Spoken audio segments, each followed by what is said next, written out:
Good afternoon. Welcome to Cabinet on the 28th of August 2018 at 4 p.m. First item on the agenda, membership of the committee.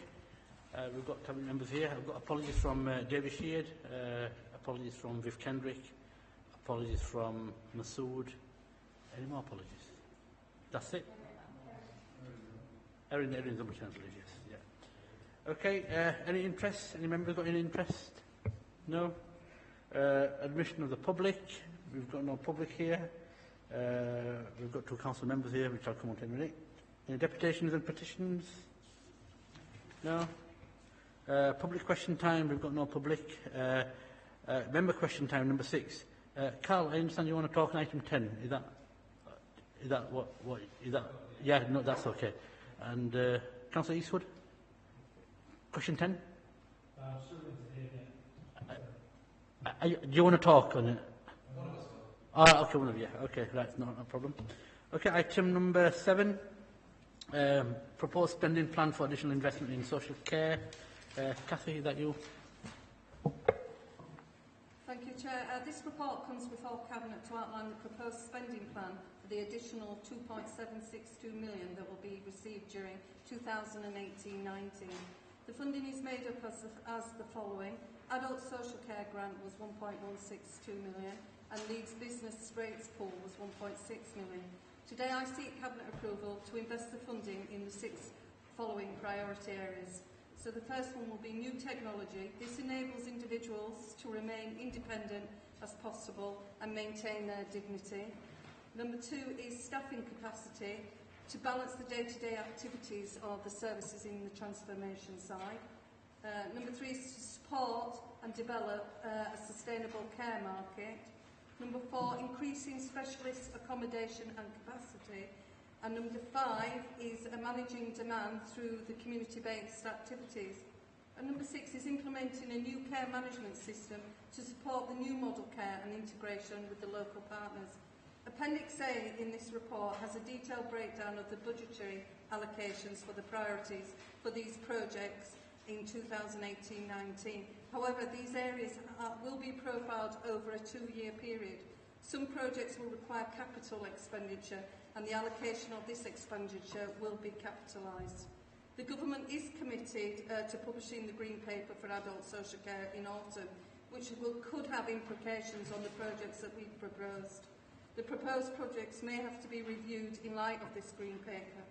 In 2018-19 budget, we are making the assumption that the demand for the council demand cannot be reliably predicted during the period of the transformation or in seasonal, particularly in the winter periods when we have severe winter problems. We have huge pressures put on our healthcare services. I just wanted you to note as well that the majority of our MPs out there, that's 84% of them and 76% of the peers, do support extra care funding and an increase in this.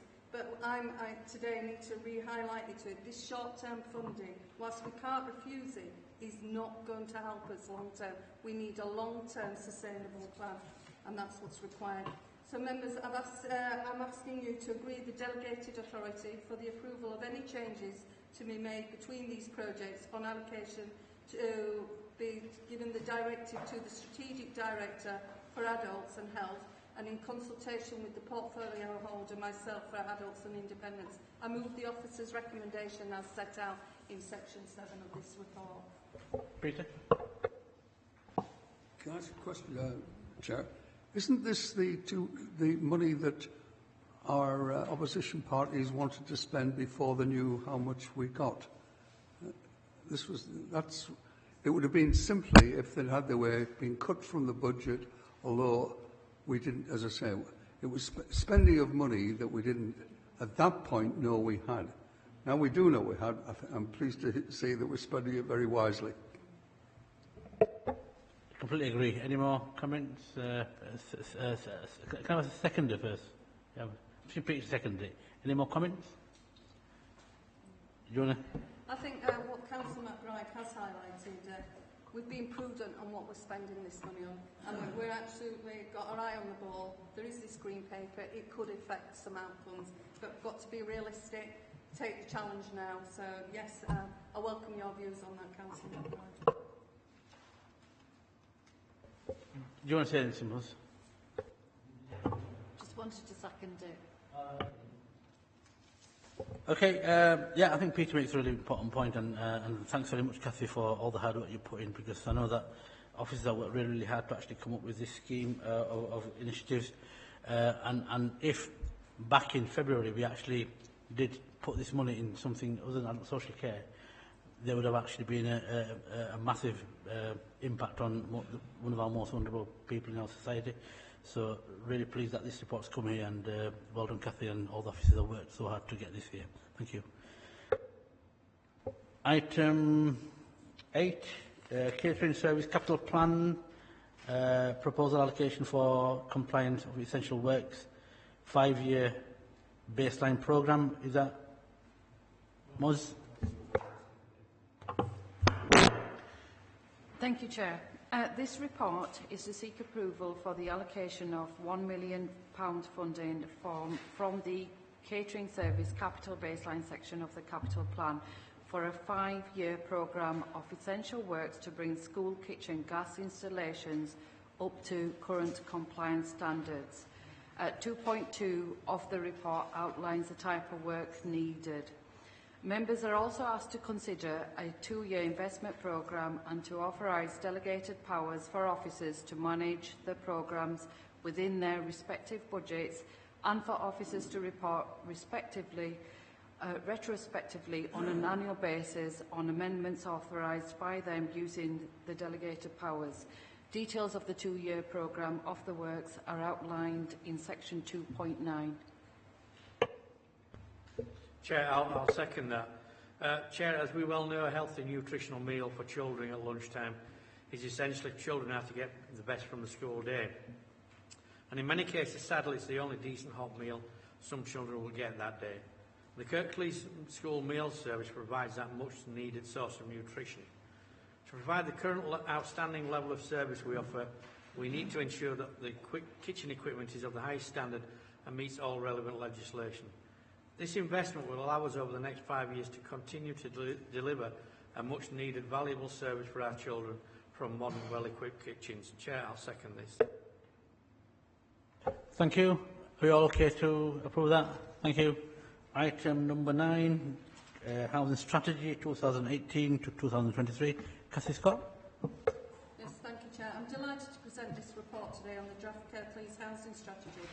Kirklees Housing Strategy expired in 2017. Whilst this is not a statutory obligation for the Council to have one, this Council sees it as crucial to its strategic plans and how the Council will continue to address the housing needs in Kirklees and for its residents. There is a housing challenge facing Kirklees. This Council can't deal with it alone, and we need to be innovative, work with partners, support others in helping to achieve our housing needs. The report comes before Cabinet as a draft housing strategy for 5 years from 2018 to 2023. There's a compilation of this report has required us working collaboratively on this strategy with a wide range of internal and external partners and stakeholders, which has been very welcoming because they see things through a different lens often. This report highlights Council's key issues, challenges and ambitions. We have set out 3 priority headings. Housing need, this will meet a range of diverse housing needs, specialist supported housing, homelessness, and also looking at our own housing that we have in stock. Prioritising the vulnerable people with the prevention of early intervention and prevention.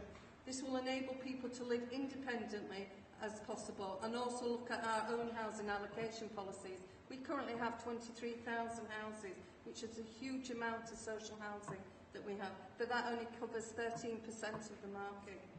Housing quality, we need to make the best of our existing housing supply, and this is our social housing too, but also look at the standards and drive them up that are out there as much as possible. So we want to support good health and well-being whilst driving quality and standards.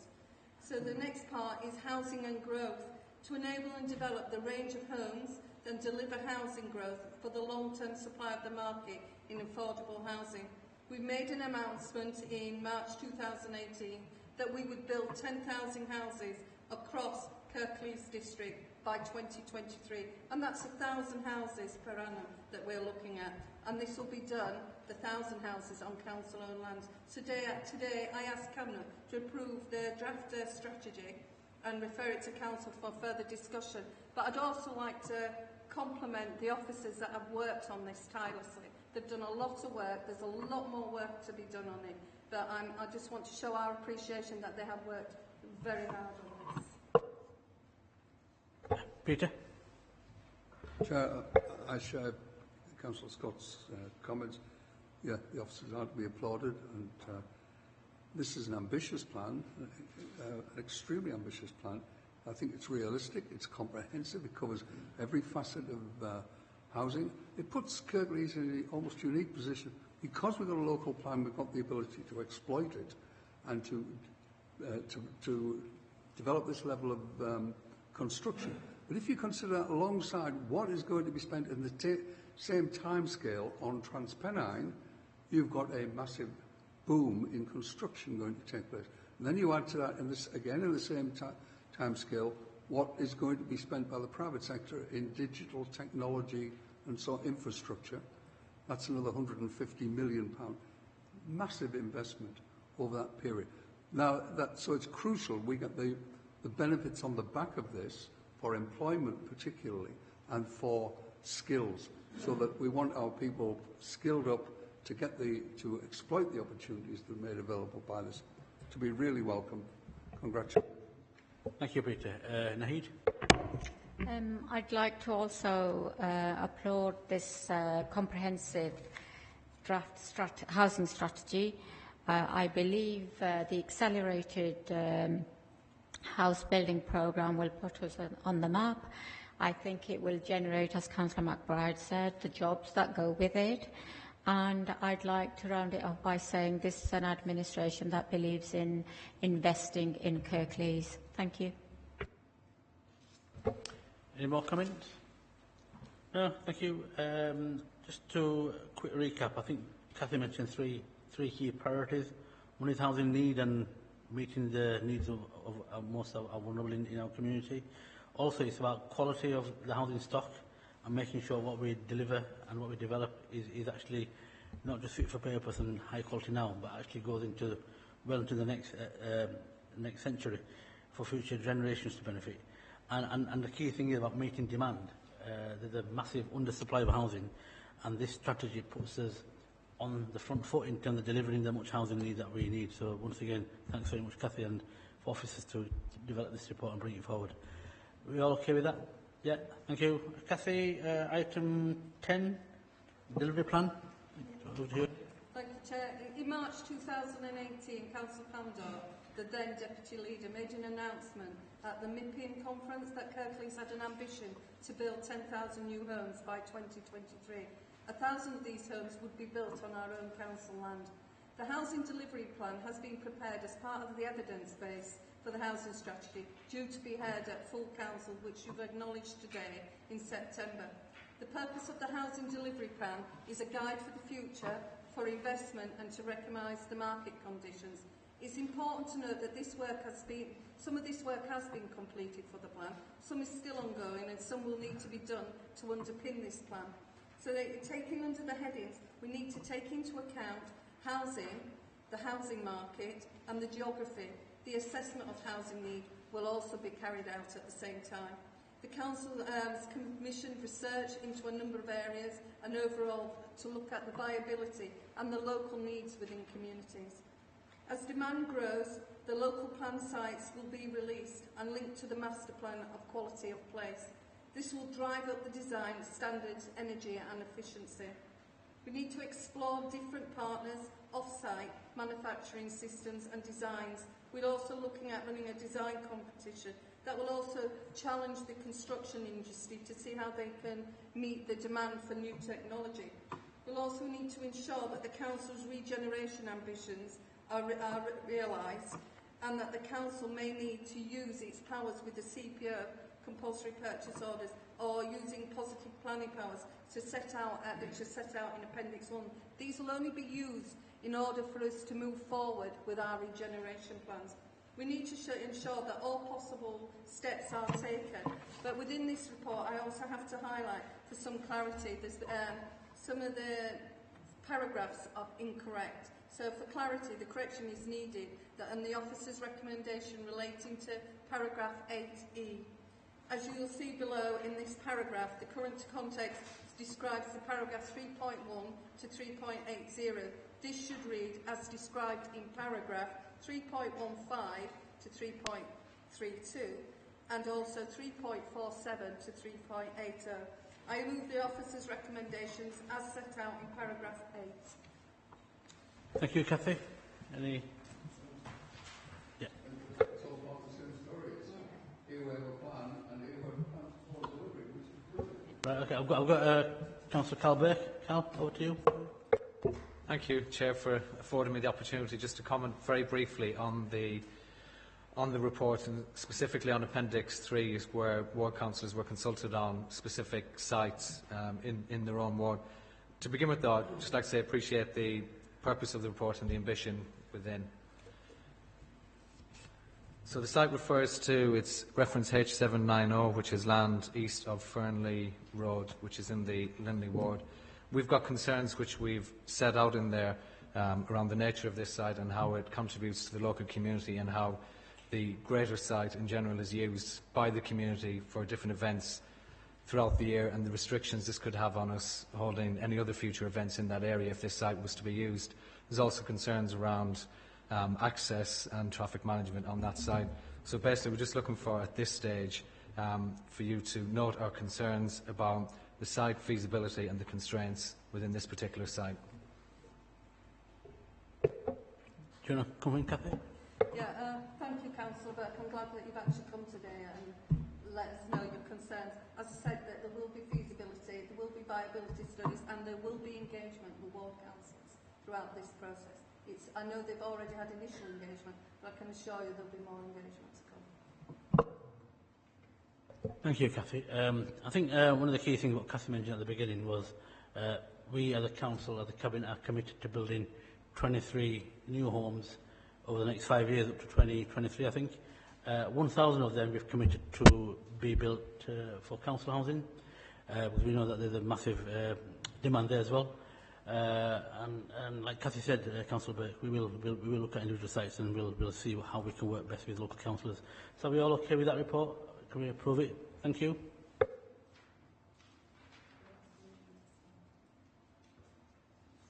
Final report, Cathy, again. Graham, sorry. I just saw housing on there and I just assumed that... sorry, Graham. Item 11, over to you, right. mate. Chair, I fully support this report. As we well know, we have what can only be described as a national scandal in the housing market. There is not enough homes for the country's residents and not enough being built to meet the growing demand. For any government to admit the housing market is broken is a sad indictment of the policies of the government. Surely a roof over your head is a basic human right, and the government and the wider housing market are failing to deliver. Not only is the country failing to build sufficient homes, we are failing to build enough homes that people can afford. By releasing these small parcels of council-owned land, we can, by working with partners, deliver around 159 much-needed affordable homes. Chair, this administration will do all it can to address the lack of affordable homes in Kirklees, and this is a positive step in providing much-needed homes for now and for future generations. Cathy?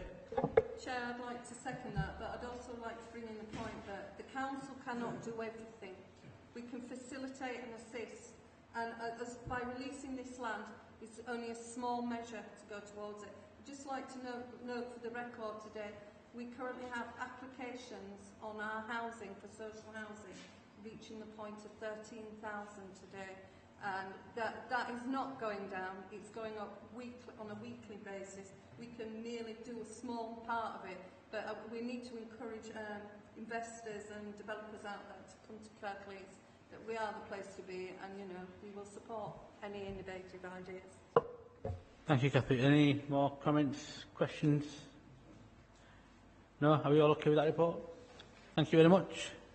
Thank you, and that is the end of Cabinet. Thank you for attending. Thank you.